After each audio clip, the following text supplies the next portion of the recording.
Configuración.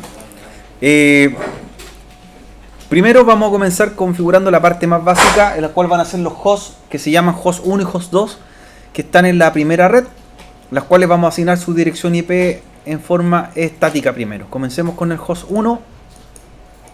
Dirección IP para host 1 va a ser la 192.168. Como está en la red 0, el tercer octeto 0 y la IP es la 253. ¿Ya? Por eso pusimos el último octeto sobre la dirección IP. ¿Ya? Entonces, 192.168.0.253, máscara 24 y la puerta de enlace es la primera IP de esa red, que vendría siendo la tarjeta del router, la gigabit 01. ¿Ya? El host 1. ¿Ya? DNS, el DNS ya está definido y un servidor que está al otro lado y que su dirección es la 192.168.100.254. 100.254. Entonces ya tenemos definida la primera parte. ¿Ya? 192.168.0.253 el IP, máscara 24, 0.1 en la dirección de gateway y 100.254 en la dirección del DNS que está en la otra red. ¿Ya? Y conectar al puerto 23. Una vez que estando listo, puerto 23. Puerto 23 del switch. Perdón, cable derecho, ¿verdad?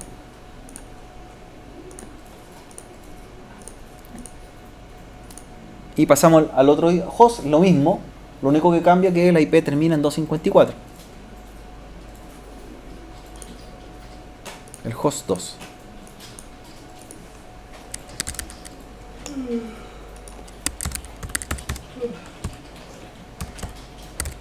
.0.254, máscara 24, puerta de enlace 01 y DNS 100.254. Vayan corroborando. Una vez que tengan lista la dirección IP, la tarjeta, al puerto 24 del switch del SW1.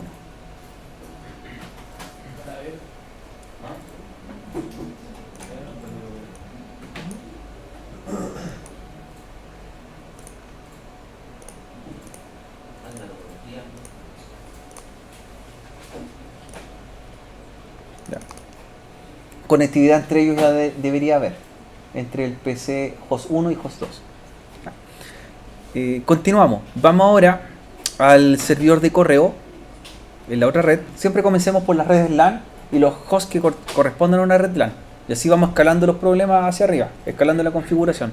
Los últimos en configurar van a ser los routers. ¿Ya? Entremos al servidor de correo. No han hecho servidores de correo previamente, ¿cierto? No. Ya, esta es la oportunidad donde vamos a practicar. Asignamos la dirección al host, al servidor.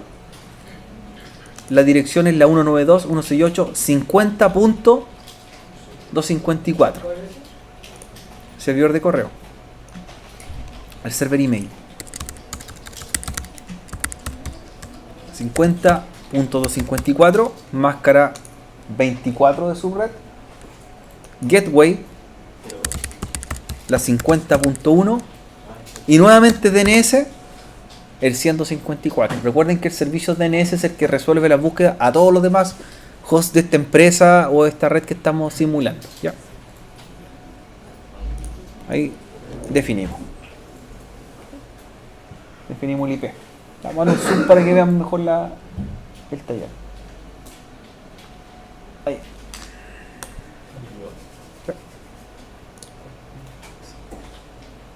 ¿Listo? ¿Tienen la IP lista, cierto? ¿Sí? Dirección IP, máscara, puerta enlace y DNS. Vamos a configurar el servicio de correo. ¿Ya? El servicio de correo utiliza dos protocolos en el servidor, que uno se llama POP3 y el otro SMTP. ¿Ya? Para recordar un poco lo que hacen los protocolos, cada protocolo maneja lo que son las bandejas de entrada y de correo en un servidor de correo, como lo usa Gmail, como lo usa Outlook o cualquier gestor, ¿cierto? De cualquier plataforma. Nosotros aquí estamos simulando una empresa que tiene sus correos corporativos y por lo tanto tiene los correos con el mismo nombre de la institución, ¿cierto? Así uno se encuentra muchas veces correos que suenan o al parecer se ven institucionales, ¿cierto? Más que usar un Gmail u otro. Entonces, estos servicios del correo son dos. POP3 es el protocolo en el cual los correos en una institución llegan. Por lo tanto, para nosotros sería nuestra bandeja de entrada. ¿Ya? Y esto utiliza un puerto, que es el puerto 110 TCP. El otro servicio de correo es el Send Mail Transfer Protocol, o SMTP, que es por donde salen los correos, que sería la bandeja de salida. ¿Ya? Y este usa el puerto 25. Post Office Protocol, SMTP, Send Mail Transfer Protocol. ¿Ya? En este caso ya están activados los dos protocolos, en la misma máquina tienen los dos servicios, y lo que vamos a definir nosotros, donde dice Domain Name, es el nombre de dominio de correo. ¿Cuál es el nombre de dominio de correo? Todo lo que esté tras el símbolo arroba. Por ejemplo, en este caso va a ser stomás.cl. ¿Ya? Todo lo que esté tras el arroba es el dominio de correo. Lo que está ante el arroba es el usuario de correo. ¿Ya? El arroba es el símbolo separador.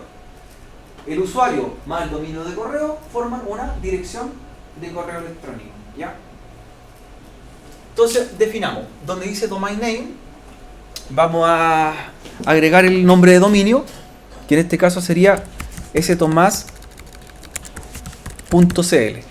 y lo seteamos, set. ¿Ya? Esto es para que lo aprendan, lo practiquen, hay que implementarlo en algún momento en un servidor de correo de una empresa. Por eso nosotros lo estamos ya empezando a ver. Y luego vamos a crear dos usuarios de correo. Recuerden que finalmente los vamos a integrar en los hosts y entre ellos se van a mandar correo electrónico. Nuestras cuentas de correo que vamos a crear, una se va a llamar usuario 1, ¿cierto? Con clave CCNA2. La otra se va a llamar usuario 2 y también con la clave CCNA2. Y el correo completo de estos usuarios va a ser usuario 1 arroba stomas.cl, usuario 2 arroba stomas.cl. ¿Ya? Entonces vamos a crear las cuentas de correo. Esto es lo que se hace efectivamente en un servidor de correo. Crear las cuentas y configurar. ¿Ya? Entonces, tenemos el dominio stomas.cl, seteamos y luego user, usuario 1, clave CCNA2 y lo agregamos. ¿Listo? Y agregamos el otro usuario, usuario 2, clave CCNA2 también. El correo completo sería usuario 1 arroba stomas.cl, usuario 2 arroba stomas.cl. Ya, ahí cuando se arma la estructura. ¿Bien hasta ahí? Bien hasta ahí. Creen las cuentas de correo, cada uno con su clave correspondiente. Verifiquen que los servicios protocolos estén ejecutándose, SMTP y POP3. Ya verificado, conecten el servidor al puerto 24 del switch en el que está en la misma red, el switch S3, SW3, al puerto 24.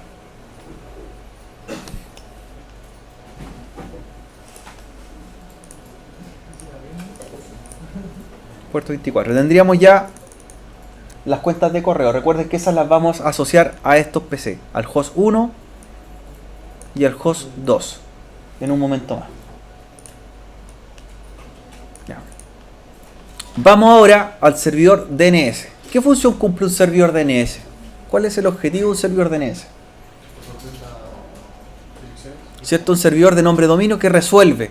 Por ejemplo, aquí nos va a resolver lo siguiente.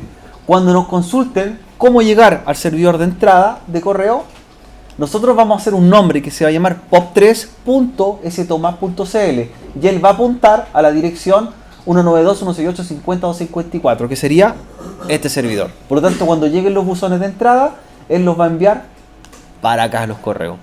Y también vamos a crear un dominio que se va a llamar smtp.stomas.cl, que sería el buzón de salida y que también lo tiene la misma máquina. Por lo tanto, cuando un correo llegue, lo va a mandar el DNS al buzón de entrada y luego el buzón de salida lo manda al DNS y va a llegar al otro host de destino. ¿Ya? Buzón de entrada, buzón de salida. Por eso nosotros vamos a hacer un DNS para que sepa dónde tienen que ir los correos, a cuál servidor, ¿cierto? Y con qué dirección IP. ¿Ya? Entonces, vamos al DNS, demos dirección IP. La dirección IP de la máquina es la 192.168.154. La máscara es 24. La puerta de enlace 100.1. Y la pregunta, ¿cuál es la dirección de DNS? Del DNS. Claro, cuando tengan que configurar un DNS. La IP del DNS, ¿cierto? Su IP, su dirección IP por la cual lo ubicamos en la red es la 192.168.154, ¿cierto? Y lo tenemos claro. De hecho, los otros hosts de la red llegan a esa dirección y con esa van a consultar. Por lo tanto, el servidor DNS les resuelve las búsquedas a todos los demás equipos de la red, incluyendo al servidor de correo, a los clientes, a todos más. Entonces, yo me pregunto, ¿cuál será la dirección de DNS del DNS? Si yo le asigno, fíjense, la misma dirección, su propia dirección, lo que hace el servidor DNS es lo siguiente. Él va a ir a un router a buscar quién es el servidor DNS y se va a dar cuenta el router que él es el mismo. Entonces, ¿qué va a pasar? Se va a devolver, pero va a generar un tráfico en la red. Eso significa que tiene que salir por su tarjeta de red, ir a un router y volver nuevamente hacia sí mismo. Y va a revisar su tabla DNS y se va a dar cuenta, ah, sí soy yo hago la búsqueda. ¿Ya? Entonces, la lógica de esto, para no ocupar un tráfico en la red y hacer que el servidor DNS haga esto, se pregunte a sí mismo sin tener que ir a preguntar a otro lado, porque los servidores DNS no le preguntan a otro servidor DNS. Ellos son los DNS, po. Tienen que preguntarse a sí mismo. Y para ello se usa una dirección interna. Y esa dirección interna es una dirección llamada de localhost. Entonces la dirección de un DNS es 127.0.0.1. Un servidor que es DNS lleva esa dirección como DNS. ¿Y qué es lo que hace? Cuando tiene que buscar, ¿qué es lo que hace? Esto. Se pregunta a sí mismo. Y eso es rápido. No hace congestión en la red. ¿Ya? Una dirección del, ¿cierto? de localhost, como la que estamos declarando nosotros, en IPv4, es la dirección 127.0.0.1. Esta dirección es interna. Nosotros, si hacemos un ping a una dirección de ese tipo, nos estamos haciendo ping a nosotros mismos. ¿Ya? Es para comprobar si ahí está el protocolo también funcionando, el protocolo TCP/IP. Y si nosotros trabajáramos con IPv6, también tenemos una dirección de loopback o de localhost. ¿Ya? Esa dirección es ¿cuál? No, esa es link local.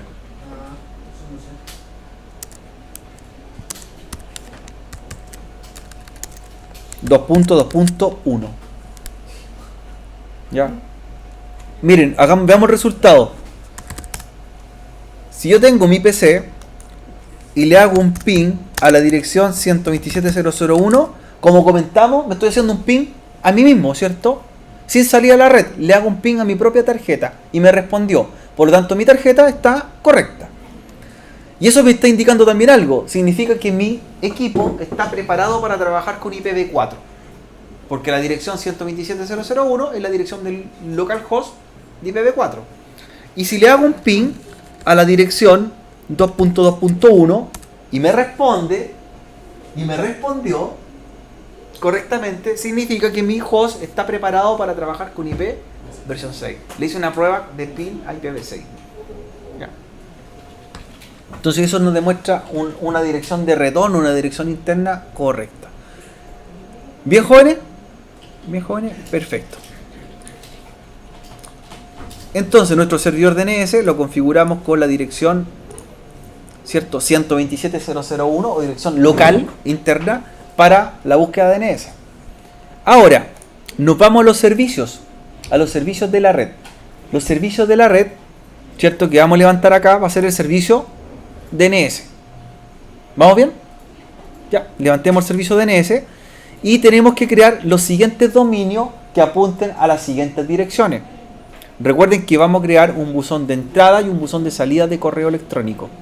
Y tenemos que saber dónde van a estar ese servidor con su buzón.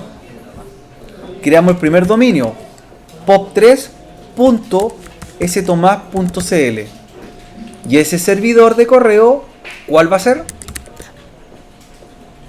¿Cuál es la dirección? 50.54. POP3 recibe o envía correos. POP3 es el que recibe. Y lo añado. Entonces, cuando pregunten por pop3.ctomas.cl, él los va a enviar a esa dirección y le dice, allá está el servidor de entrada de correo. Y también creamos inmediatamente el otro, el smtp.stomas.cl. ¿Ya?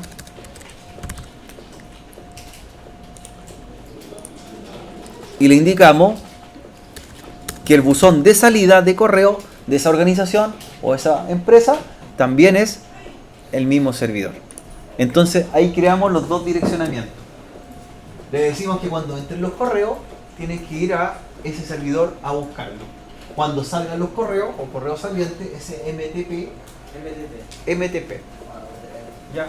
POP3, protocolo de entrada. A eso lo voy a escribir para que se recuerden los protocolos. POP3, Post Office Protocol. Ya. Protocol. SMTP, Send Mail Transfer Protocol. Ahí están las definiciones. SMTP, PostMail. SMTP sale los correos, POP3 entran los correos en un servidor. Ya. Protocolo, sí. Me equivoqué en la F. Ya. Tienen listos los dominios, ¿cierto? Estando listo el servicio DNS corriendo, ahora usted conecta al puerto 24 del SW2.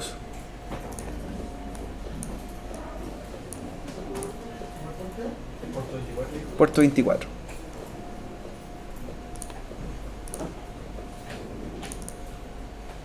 Ya, si nos vamos dando cuenta, estamos armando ya la estructura de las redes LAN. Estamos casi listos. Y ahora vamos a pasar a configurar los routers, ¿cierto? Primero las tarjetas gigabit de ambos routers para que sean los que comuniquen las redes LAN. Apaguen los routers, agreguen las tarjetas seriales, los que no lo han hecho. Los módulos que tenemos que agregar son los HWIC 2T hacia la derecha y hacia la izquierda, ¿cierto? El WIC cover, que es la tapa, y lo hacen en ambos routers. El HWIC 2T, los dos routers son iguales. HWIC 2T a la derecha y WIC cover a la izquierda. ¿Ya? Tarjeta serial y la tapa. ¿Ya? Y lo encienden. Esa configuración es la misma que tenemos los routers que están atrás, ¿cierto? ¿Lo revisaron? Son exactamente los mismos. ¿Ya?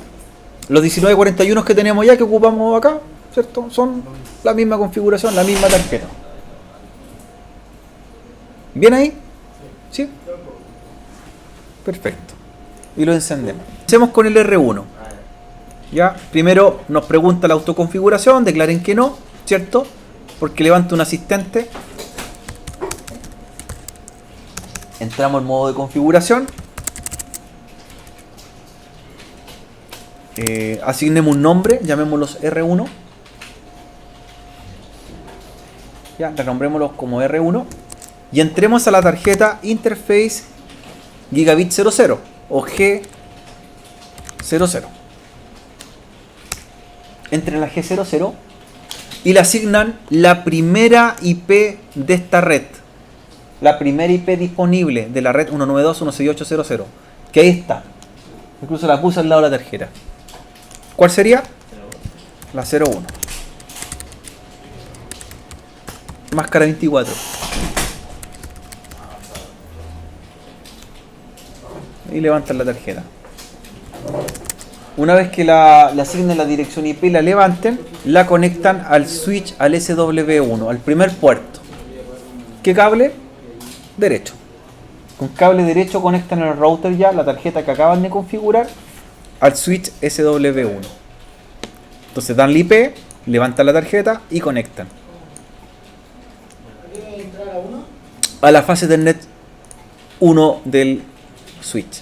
Entonces Gigabit 00, fase Ethernet 1. ¿Ya? A la fase Ethernet 1. A la 1.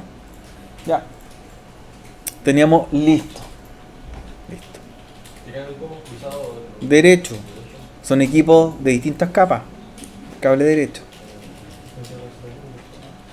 Y nos vamos al router 2.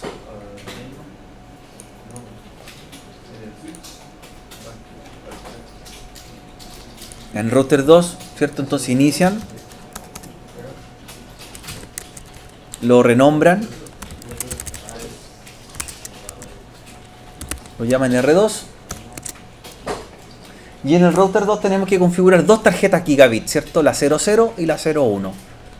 Ya, comencemos por la 00 y que vaya a la red que está abajo, a la red inferior, donde está el servidor de correo. Interface gigabit 00. Y ahora la levantan, notch down,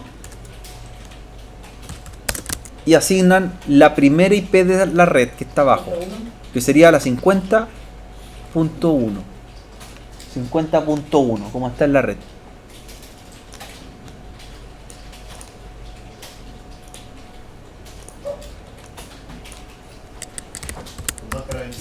Máscara 24. Máscara Supra 24 y levantan la tarjeta. Ya. Y la conectan a la boca 1 o el puerto 1 del switch, ¿cierto? De la misma red. Cable derecho.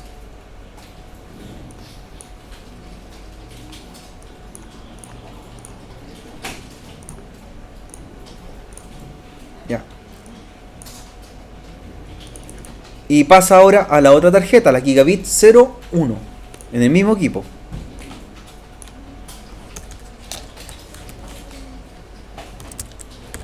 Interface, ¿cierto? Gigabit 01. Y configura la primera IP de la red superior, de la red 192.168.100.0, la 100.1.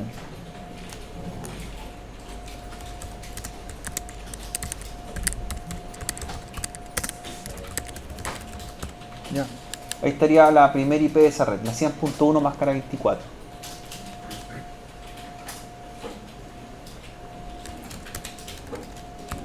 No chuta.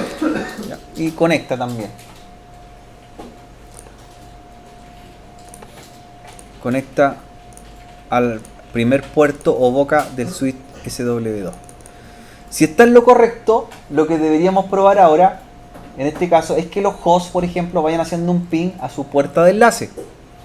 Y que los servidores hagan ping a las puertas de enlaces correspondientes. O sea, cada host que está en una red LAN haga un ping a su respectiva puerta de enlace. Para comprobar que la red LAN está correctamente configurada. Entonces, por ejemplo, tomo el host 1 y hago un ping a la dirección 192.168.0.1 y responde. Entre los hosts 1 y 2 deberían tener ping también entre ellos.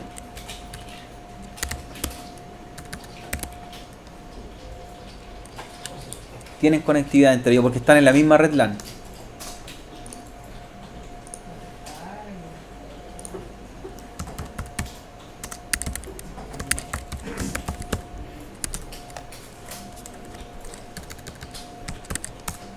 Entonces responde la puerta de enlace y entre ellos hay conectividad.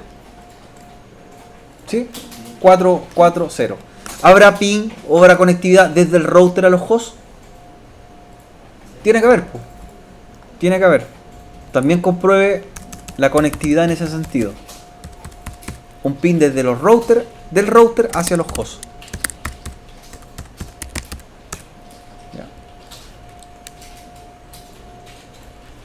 Al 0254 y al 0253 y responden 5 de 5, ¿cierto? 5 y 5. 5 enviados, 5 recibidos. Entonces la primera red ya nos despreocupamos un poco, está funcionando correcto. Y así vaya con la segunda red. Pruebe un ping del servidor de correo a la puerta enlace. Y como el servidor de correo y el DNS están conectados al mismo router, entre ellos también debería haber un ping, sin necesidad de haber enrutamiento todavía. Van a funcionar porque están conectados o están directamente conectados, ¿ya? Tiene que haber un PIN entre ellos, sí o sí. Entonces, entre ambos servidores tienen que tener un PIN. Vayan comprobándolo.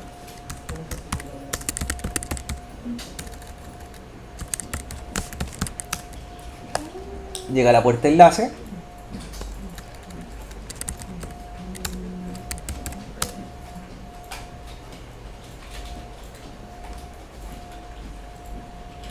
Y llega al otro host, al otro servidor. Y lo mismo del DNS al email.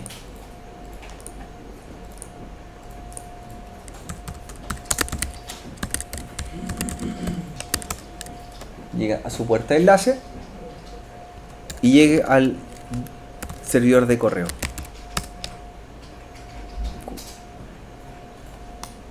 Hasta ahí, ¿cómo van? ¿Cierto? Hay respuesta entre los equipos, los hosts.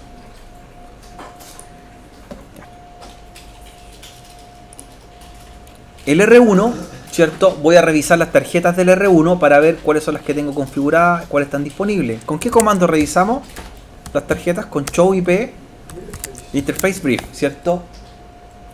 Y ahí les va a aparecer el estado de las interfaces del router, ¿ya? Show IP interface brief en el R1.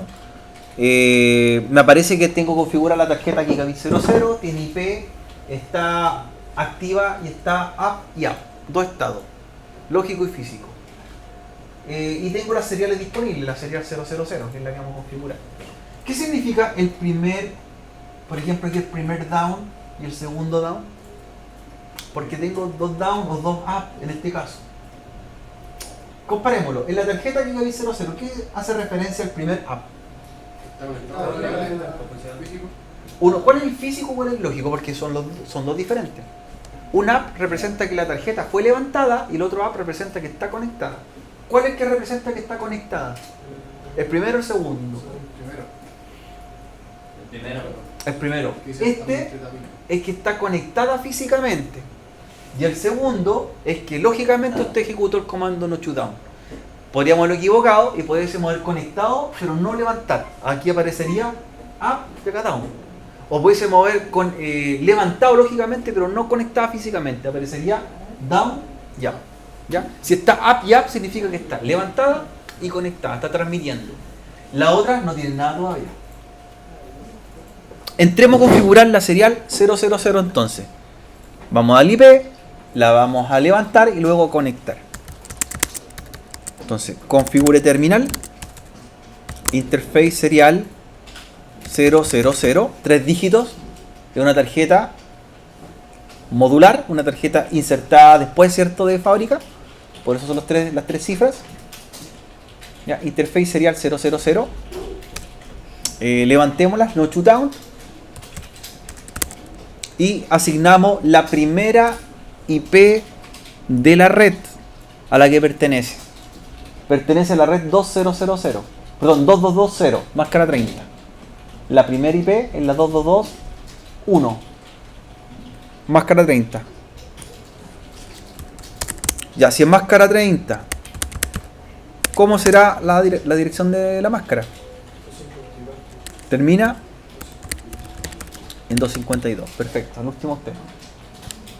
Máscara 30. ¿Ya? Y además de ello tenemos que definir que sea la tarjeta DCE. Clorray 9600, ¿cierto? Clorray 9600 bits. Con eso basta. De ahí grave.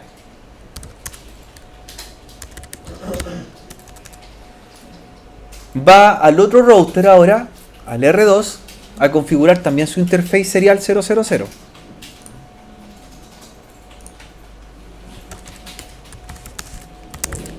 Interface serial 000. La levanta la tarjeta, no shutdown. Asigna la dirección IP, que es la 2.2.2.2, máscara 30. ¿Y qué definimos para que sea DTE? ¿Qué tenemos que configurar? ¿DTE? ¿Sí? Nada. Solamente la que lleva configuración Clockray, el DCE. Perfecto. no lleva ningún valor. Hay que cuidado con equivocarse y poner clock rate al equipo o la tarjeta. Ahí hay que bajar la configuración con el comando no clock rate, ¿cierto? De ahí estaríamos listos para conectar. Cable, ¿cuál cable usamos? DC, que tiene el reloj, ¿cierto? Y conectamos desde router 1 a router 2. Serial 000 a serial 000. Ya. Entre ellos debería haber un pin entre los equipos.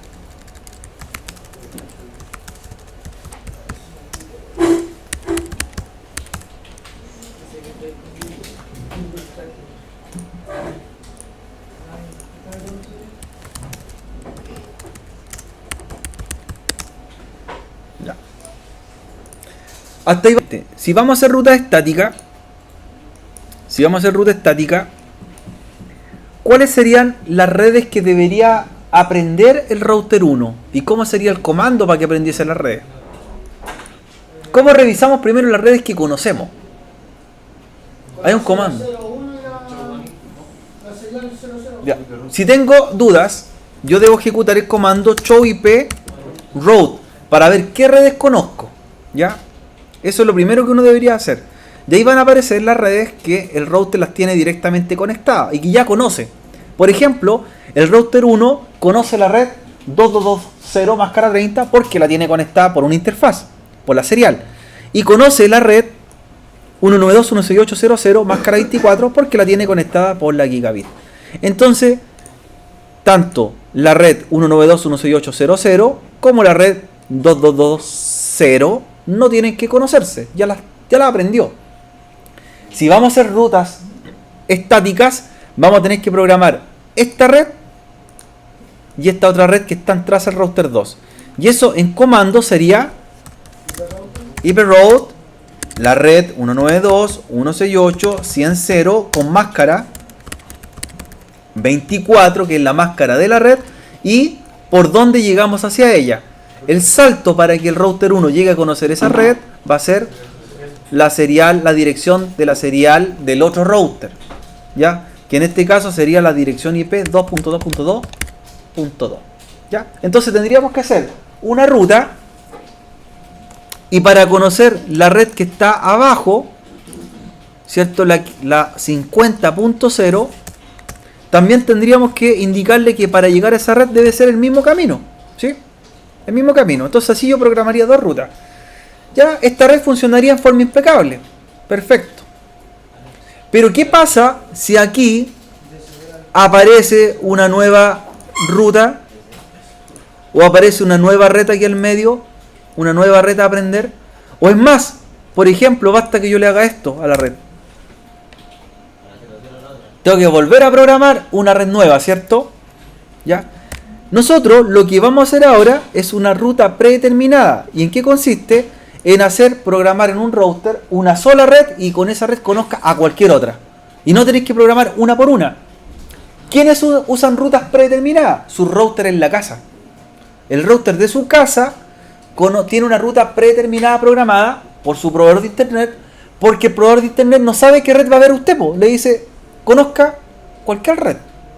¿Ya? O si no, nos dirían que para conocer una red o navegar en una red tendríamos que programarla manualmente cada una de ellas. Entonces, ¿qué es lo que hacen estos señores? Programan lo siguiente. ¿Ya? Programan una ruta que tenga esta red con esta máscara. ¿Qué le estoy diciendo ahí? ¿Qué le estoy diciendo al router 1? IP route, conozca la red 0.0.0.0. Si yo le digo conozca la red 0.0.0.0, es cualquier red. No estoy diciendo aprenda una, aprenda todas las que están tras el router 2 y que tengan la máscara 0.0.0.0. ¿Qué máscara es esa? Cualquier máscara. Entonces va a aprender cualquier red con cualquier máscara que venga de esa dirección. Entonces eso es lo que estamos indicando. En su router hogar es lo mismo. Su router tiene programada una ruta predeterminada para que aprenda cualquier red de internet. ¿Ya? Cualquier red. Entonces programémosla en el router 1.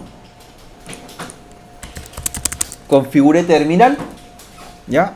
IP route.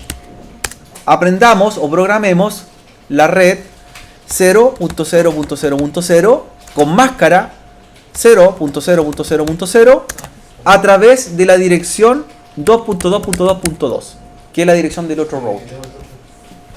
Entonces programemos la ruta predeterminada, o ruta por defecto también se conoce. 0.0.0.0 son 4 octetos. 4 octetos, no puede ser más. Con una máscara 0.0.0.0 a través de la dirección 2.2.2.2. ¿Listo? Y la programé. Revisemos cómo quedó esa ruta. ¿Ya? Si me equivoco y la borro, sería no IP route, ¿cierto? Si la quiero eliminar. Entonces, vamos a revisar con el comando show IP route y debería estar mi ruta estática programada. Ahí está, miren. La ruta estática quedó con la letra S y el símbolo asterisco. Significa que es una ruta predeterminada. Dice, conozca cualquier red con cualquier máscara por esa interfaz.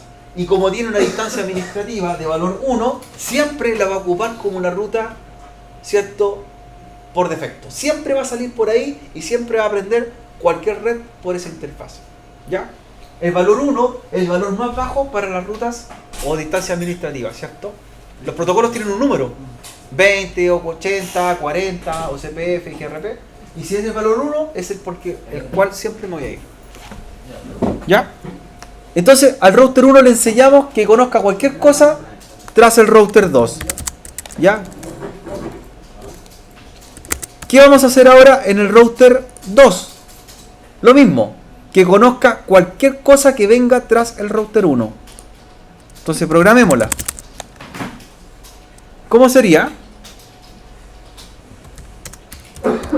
IP route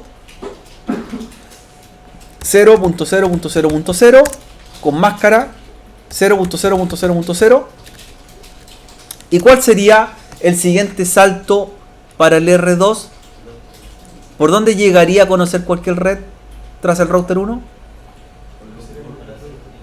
Por la dirección 2.2.2.1. Perfecto. Y revisamos también. Hicimos una ruta predeterminada para el otro lado.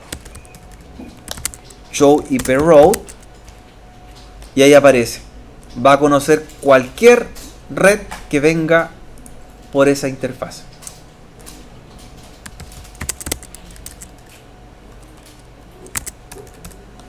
Ahora el desafío que va a hacer usted es probar con un ping y un tracer desde los host 1 y host 2 a los servidores de la otra red. Primero un ping a los servidores y luego un tracer para ver por dónde pasa.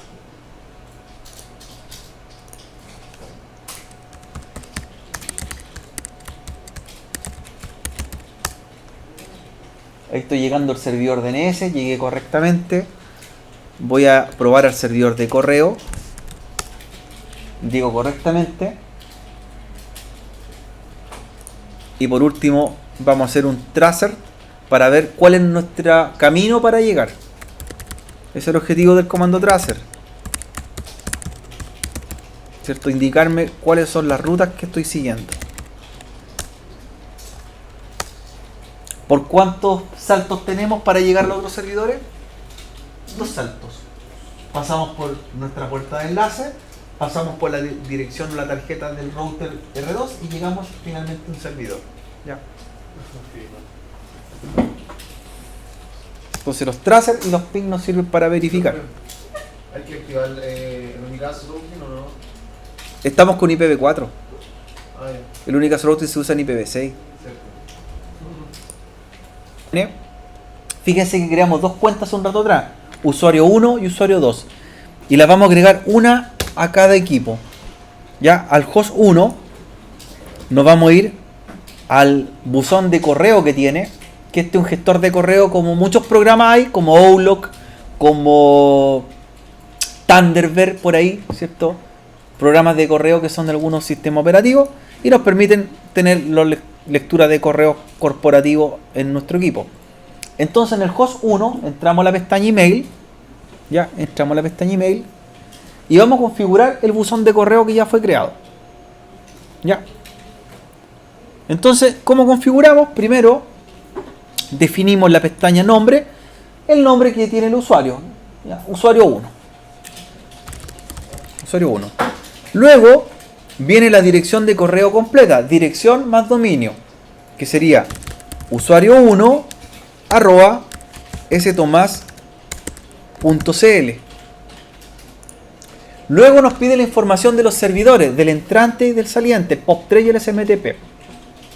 Entonces, en incoming va el servidor de entrada. ¿Cuál sería? pop3.stomas.cl, que lo creamos un rato atrás en el DNS.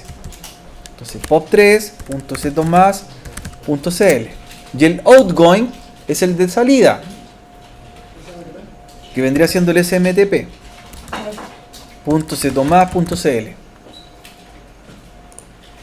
Entonces estamos creando los buzones de correo. Luego, en username, repetir el nombre del usuario, usuario 1, y la contraseña, que es CCNA2 para nuestro ejercicio, que la creamos en el servidor de correo, las cuentas hace un minuto atrás. Ya, ahí voy a dejar pausado para que copiemos. Save. Guardo, pero si tienen la duda, mira, acuérdate, usuario 1 y la contraseña. ¿Dónde está ese usuario 1 y contraseña? La creamos en el servidor de correo hace un rato atrás. Ahí está. Ahí está. Tenemos que crear los buzones antes. Voy al host 2. Vamos a email y agregamos la segunda cuenta. Usuario 2, correo usuario 2 @stomas.cl, y nuevamente los servidores POP3 y SMTP.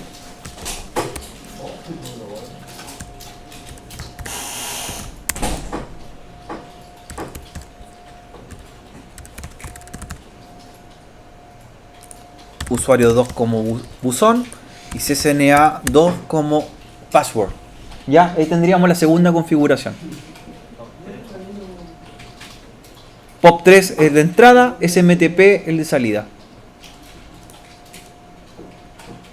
Si usáramos, por ejemplo, correo para dispositivos móviles, agregaríamos un tercer servicio de correo. ¿Saben cómo se llama el sistema de correo para móvil? El protocolo IMAP. IMAP. ¿Qué diferencia tiene POP3 y SMTP versus IMAP? Por ejemplo, POP3 y SMTP lo que hacen es que las cuentas, los correos, los archivos se almacenan en un servidor. No están alojados en tu equipo. Entonces, cuando uno quiere ver el correo, lo va a buscar al servidor, lo visualiza, ¿cierto? Y se desconecta. Pero están en un servidor remoto.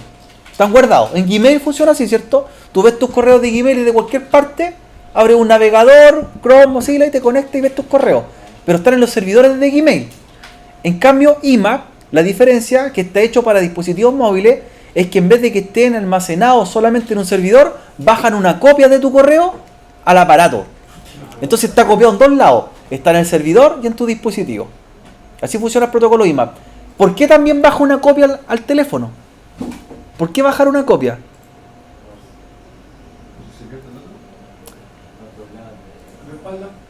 Por lo siguiente, no más que por respaldo, por otra cosa. Recuerden que los anchos de banda de la telefonía móvil es muy baja en comparación con una red de datos. Entonces, si yo tuviese que ver online un correo, tendría que conectarme a Gmail y empezar a esperar que abriese y recién visualizarlo. En cambio, IMAP, cuando tú estás usando tu teléfono en tu diario vivir, va descargando de a poco los correos y llega una notificación cuando se descargaron en forma completa. Y eso te permite hacer que tú lo leas sin tener que estar conectado después a una red de datos. Los lees en modo offline y los puedes leer en cualquier momento. Es por ello. Te descarga una copia. Si yo borro mi correo en el teléfono, un correo que es un spam, se borra en el teléfono, pero no se borra en el servidor. Queda una copia en el servidor. En cambio, si usamos POP3 y SMTP, lo que pasa, se borran en el servidor, ¿cierto? Y se borraron nomás. Esa es la diferencia entre POP3 y SMTP. Ya. Guarden la cuenta. Y ahora vamos a comprobar que funcionen. vamos a enviar un correo del host 1 al host 2. Fíjense cómo va a ser esta transacción. El host 1 va a hacer el siguiente recorrido. Va a ir, miren, al servidor DNS, preguntar por el protocolo POP3, smtomas.cl, y el DNS lo va a enviar ¿a dónde? Al servidor de correo. Luego, el servidor de correo va a ir al DNS, el DNS va a leer el protocolo SMTP y se va a ir de vuelta al otro cliente. Y eso, que lo vemos tan rápido y pensar que están los dos hosts uno al lado del otro, tienen que hacer todo ese recorrido, toda esa transacción para enviar el correo. Enviémoslo. Enviemos el correo. Guardaron los cambios, ¿cierto? Ya. Mandemos un correo. Mandemos el correo. Entonces en el host 1 voy a componer un correo. Voy a componer y le voy a enviar un correo al usuario 2. Usuario 2 @stomas.cl. Ya. Le voy a mandar un asunto. Bienvenido. Ya. Y un correo.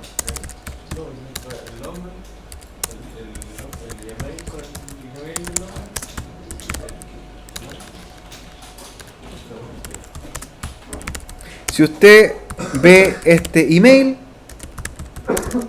se ha terminado el laboratorio. En forma correcta. Si usted ve este email, ¿cierto? Se ha terminado el laboratorio en forma correcta. Entonces, del host 1 le escribo un correo al usuario 2. ¿Ya? Y lo enviamos. Send. Comprobemos, ¿cierto? Tenemos que salir de duda. Enviamos el correo. ¿Ya? Abajo dice la ruta por donde se envió. Miren, abajo. Lo enviamos y ahí yo sigo el camino. Le envié, fíjense, a una cuenta de correo, se fue por un dominio, pasó por un buzón y llegó finalmente a un cliente final. Ahora, esto mismo, voy a abrir el otro host, veo recibidos, veo correos recibidos y ahí está el correo que me enviaron. Ahí está, bienvenido. Y le voy a responder, ¿cierto? Me llegó el correo, lo leo, ahí dice llegó el lunes de agosto, 22:42, ya. Reply, y le digo muchas gracias. Y le respondo el correo al otro buzón. Más abajo me dice la ruta por donde se fue, qué protocolo utilizó, por SMTP. Y debería tener la respuesta correcta el otro buzón. Ya. Ahí están. Llegó el correo. Funcionó. Esa es la tecnología o arquitectura que usamos nosotros para trabajar con un correo electrónico. ¿Ya? Enrutado, pasado por la red de datos, llegando a un servidor, y ahí me dice que el usuario 2 le envió un correo al usuario 1. ¿Ya? Que eso usted lo ve tan sencillo, ¿cierto? Tan fácil muchas veces. Eso es lo que pasa tras los protocolos de comunicación. Y en este caso, por rutas predeterminadas que configuramos los robots. Ventajas de la ruta predeterminada. Que se configura en una sola vez, ¿cierto? Y conoce todas las demás redes. ¿Cuál será la desventaja de usar rutas predeterminadas? No eso. La desventaja es la seguridad. Ojo, si usted publica o programa una red, una ruta predeterminada para que aprenda cualquier red, eso significa que cualquier red del exterior se va a comunicar con usted. Cualquiera. Entonces, ahí la seguridad, tenemos que aplicar un firewall para protegernos de ciertas direcciones IP o puertos que pudiesen ser maliciosos hacia nuestra red. Hay que aplicar un nivel de seguridad ahí, un cortafuegos. Pues de lo contrario vamos a bajar cualquier tráfico, ¿cierto? Cualquier cosa de cualquier lugar va a llegar hacia nosotros. Y nosotros vamos a llegar hacia cualquier lugar también. ¿Ya? Listo, jóvenes. Estamos con el laboratorio. ¿Ya? Lo hicimos rapidito el laboratorio, ¿cierto? Lo terminamos en forma correcta. Nos funcionó. Mañana seguimos configurando rutas con IPv6. Así que hagan los ejercicios que les envié. La prueba son en 2 semanas más y van a aparecer rutas tanto de IPv4 como IPv6. ¿Ya? estáticas y dinámicas. Nos queda ver una semana más rutas dinámicas con algún protocolo, que son del capítulo 2 y capítulo 3. Los 3 primeros capítulos entran en la prueba.